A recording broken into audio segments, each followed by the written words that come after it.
talking about my favourite books of 2023, do I do another boring top 20 or do I do something like this?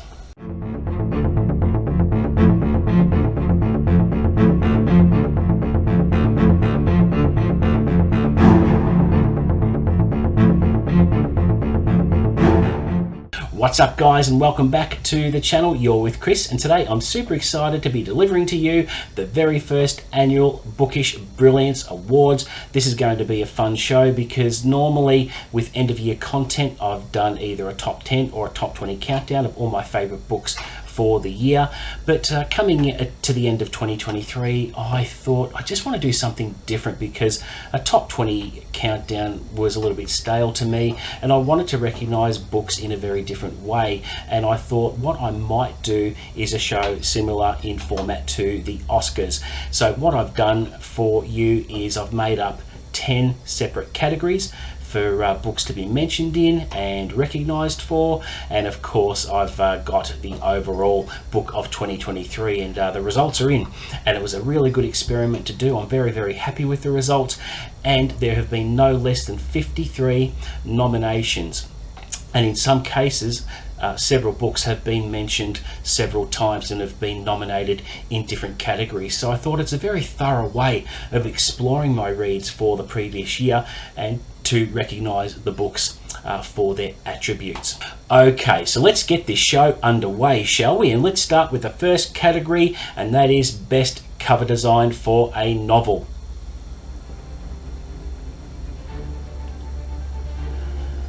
And the nominees are Mr. Einstein's Secretary by Matthew Riley, Holly by Stephen King,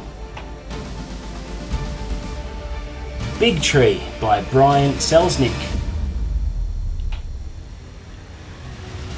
and My Best Friend's Exorcism by Grady Hendrix.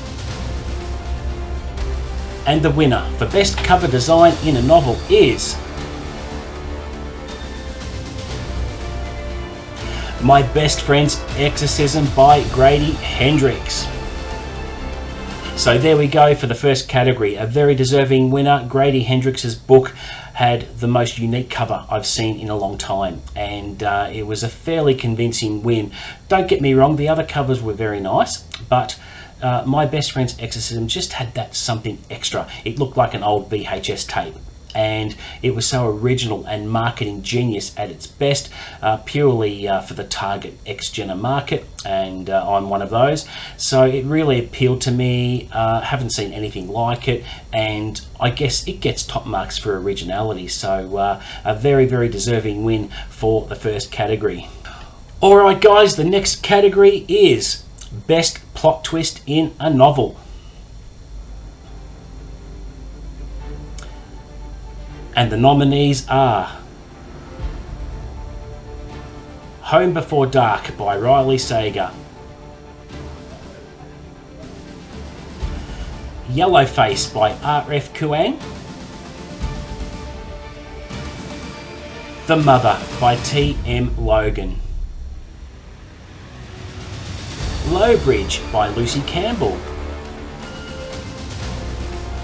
and My Darling Daughter by J.P. Delaney.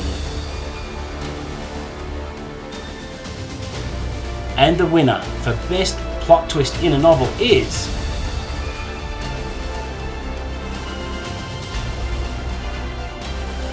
Home Before Dark by Riley Sager.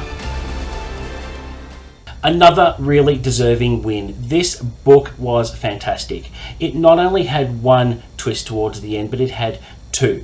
So the first twist I thought, oh my god. The second twist I'm like, WTF, what is going on? And it just shocked me, and the whole story was weaved really well into separate timelines. The first timeline was with the father recounting his tale in a book, and then we have the daughter recounting her tale in the present day, and all the clues that are scattered throughout the novel come back at the end, and revelations are made, and yeah, I was left reeling, and I was thinking about the book long after I closed it. So a very deserving win for this category.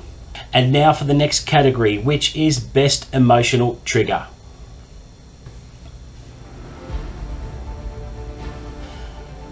And the nominees are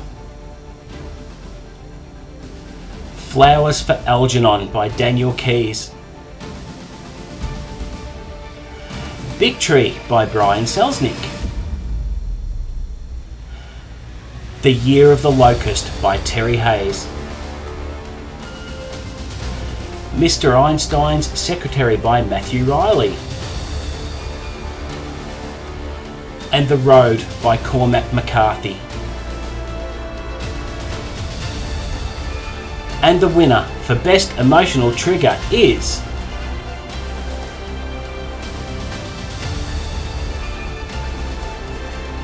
Flowers for Algernon by Daniel Keyes. Another very deserving win here. You read some books where the emotional triggers happen very sparsely and every now and then in the book. I found with Flowers for Algernon, I was experiencing these touching emotions all through the book, from when we meet him to when the book ends. And yeah, there's some moments in the book that make you really tear up. So a very deserving win for this category. The next category I have is Best Short Story of 2023.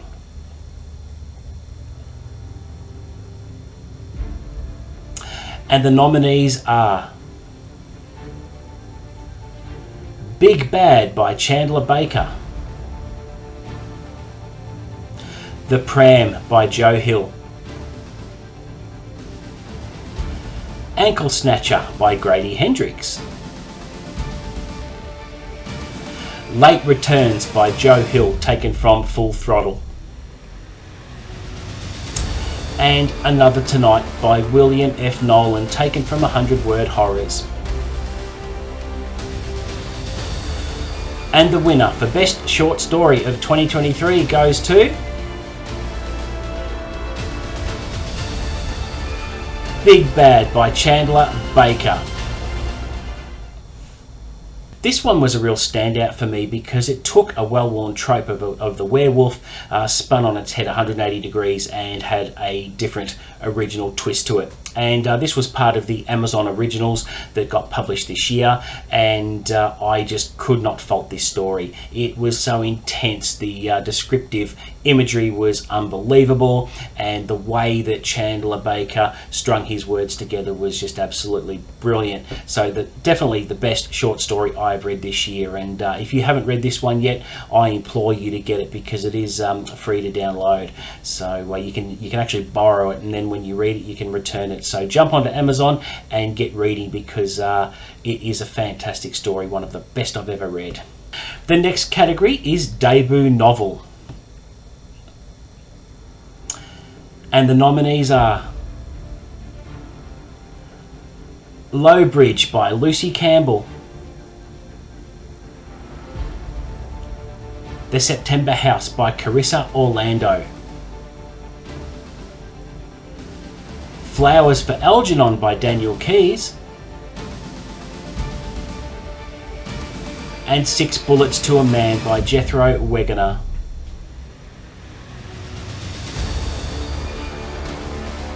And the winner for Best Debut Novel goes to Low Bridge by Lucy Campbell.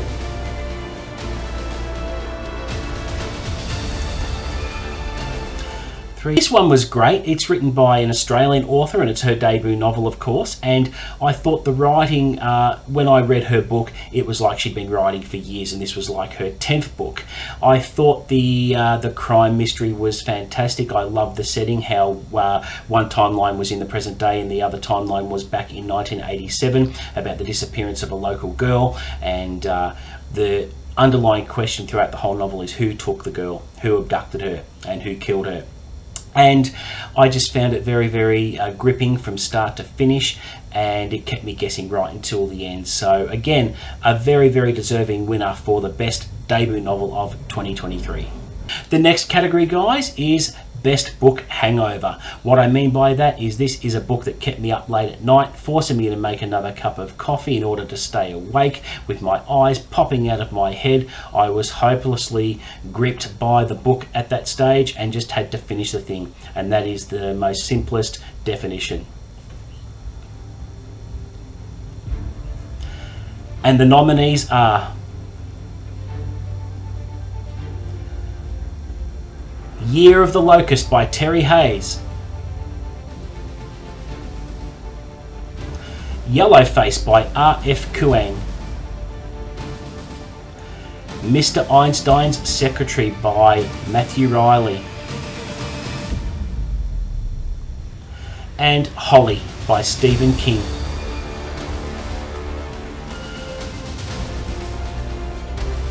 And the winner for the best book, Hangover, goes to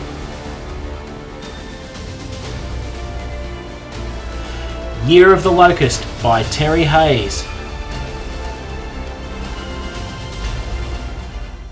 What can I say about this book? It ticked so many boxes for me. It was absolutely fantastic and risky on Terry Hayes' part as well, because the first three quarters of the book is labelled as spy thriller, and it is. But there's a portion towards the end of the book where he flips the whole story on its head, and he writes about hardcore science fiction. A lot of people didn't like that and they put the book down, but because I was enjoying the writing so much, even though it shocked me as well, I wanted to see where Terry was going with this, and I'm just glad I stuck with it, because a lot of the intense emotional impact of the book came from this single part of the book where the main character actually got put through the ringer and travelled forward in time and met certain people that broke your heart, and he had to go back to his own timeline. But that's all I'll say here about that. It is a very, very deserving winner for the category, and I just cannot fault this book at all. So it was a very, very clear winner here. The next category is Best New Author. What new author I discovered this year for the very first time?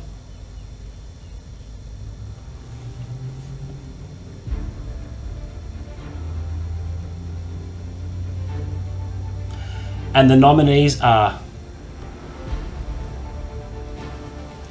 James Luceno, author of Millennium Falcon and Darth Plagueis from the Star Wars Expanded Universe. Louis L'Amour for his Sackett Family Saga series. Terry Hayes for The Year of the Locust. Grady Hendrix for My Best Friend's Exorcism. Riley Sager for Home Before Dark. And Carissa Orlando for The September House. And the winner for Best New Author of 2023 goes to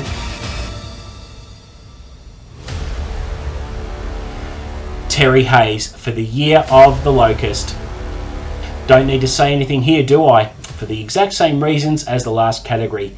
This ticks so many boxes, so I don't even need to say any more about it. Another clearly well-deserved winner for this category. The second last category, guys, is the Best Series Entry. What I mean by that is a current series I'm enjoying, what was the latest book that came out, for instance, and what I liked best and which book I enjoyed the most.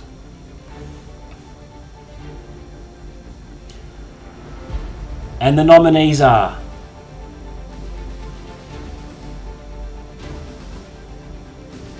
Jack Ryan in The Secret by Lee and Andrew Child. Jack Ryan Jr. in Tom Clancy's Weapons Grade. Lance Brody in Dark Vacancy by Michael Robertson Jr.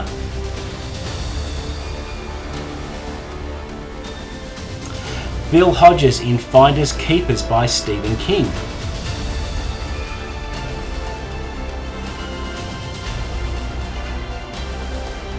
And the winner for Best Series Entry goes to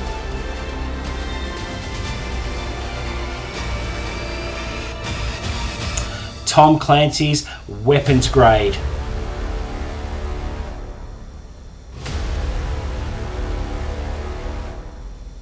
Hands down, guys, the best series entry I've read this year. There were so many stakes, and Jack Ryan Jr. goes through so much in this book, he nearly gets killed. And the tech that is involved in the book was very, very cutting edge and really, really enjoyable to read about.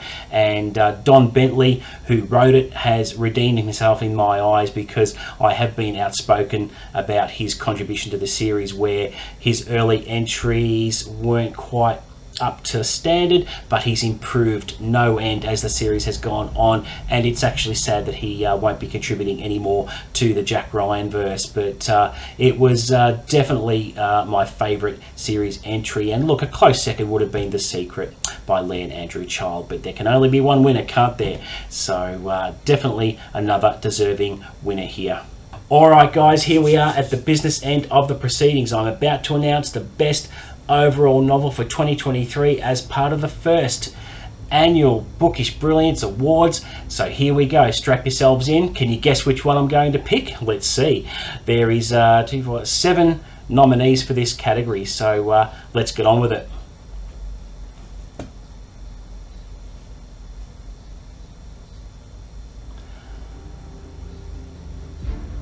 And the nominees for best overall novel of 2023 are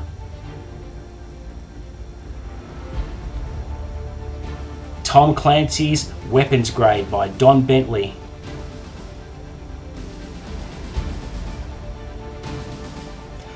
Darth Plagueis by James Luceno, The Secret by Lee and Andrew Child, Mr. Einstein's Secretary by Matthew Riley, Lowbridge by Lucy Campbell, Flowers for Algernon by Daniel Keyes, and The Year of the Locust by Terry Hayes.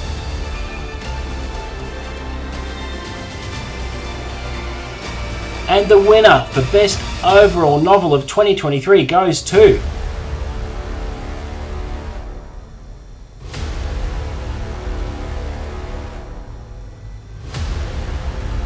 The Year of the Locust by Terry Hayes. So there you go, guys. That is how the results turned out, and I'm very, very happy with these results, because going through the selection process has just reiterated to me that all sorts of ingredients make up your best book of 2023. Is it going to be something that keeps you awake at night? Is it something that has brilliant writing? Does it have emotional stakes? Does it have really engaging and realistic characters? Does it have action? Does it have awesome relationships and interactions between the characters? And does it go into enough detail to give you just enough information but enjoy how epic it actually is? And that is what makes up a favorite book of 2023 in The Year of the Locust by Terry Hayes. And I think it's a very deserving winner, and a very obvious winner in my eyes, because it just ticks so many boxes for me. And for an author to take a risk like that with the book that I mentioned earlier, that takes a set of brass balls, let me tell you, because he did upset some readers with what he did. And if I were to say to those readers who didn't finish The Year of the Locust, I would implore you to go back and finish it, because a lot of the emotional intensity is compacted into this specific part of the book in part 4, and I guarantee you'll enjoy it, because by the end you'll just breathe a sigh of satisfaction. And not only that, one of the best things about the book is an unrelated pursuit from the main plot line. There were about 3 key points where Kane, the main character, and the CIA operative was chasing after another fugitive. And on the last page there's just a tantalizing little thing about the result of those altercations. But yeah, it's a book I'm going to be rereading in the future. But yeah, I was so happy with these results, because it's just something a little bit deeper than a standard countdown. And countdowns are hard, but this actually forces you to reflect in more detail and think a little bit deeper about your selections, and I just really enjoyed the process. It wasn't easy, but what I did was I brought up the page of my 2023 in reading on Goodreads so that I can actually have a look at the whole JPEGs, pictures of the novels, so that I can go through and use them as a reference point when I was making my selection. So taking one book in particular and having a really good think about what that book did to me or did for me, and I think these results are very, very honest. I was savagely honest with myself making these selections, and I'm just so glad I did this because it's just a little bit different and a little bit of fun. So there you go, guys. Thank you so much for watching. I hope you enjoyed the show. It's something a little bit different, and I'm glad I delivered it to you, and I just hope you enjoyed it. And any booktuber out there who watches this, if you're thinking, am I going to just list my favorite books of the year, or if you want to take this up, I haven't got a patent on this. You can make up your own categories, have a go at it if you wish, and I would love to see other booktubers do a similar thing, because it's just a little bit different and refreshing and less stale in my opinion. So thank you very much for watching. Please don't forget to like and subscribe, offer up any feedback as always, and I'll always respond to that. But until the next video, guys, happy reading.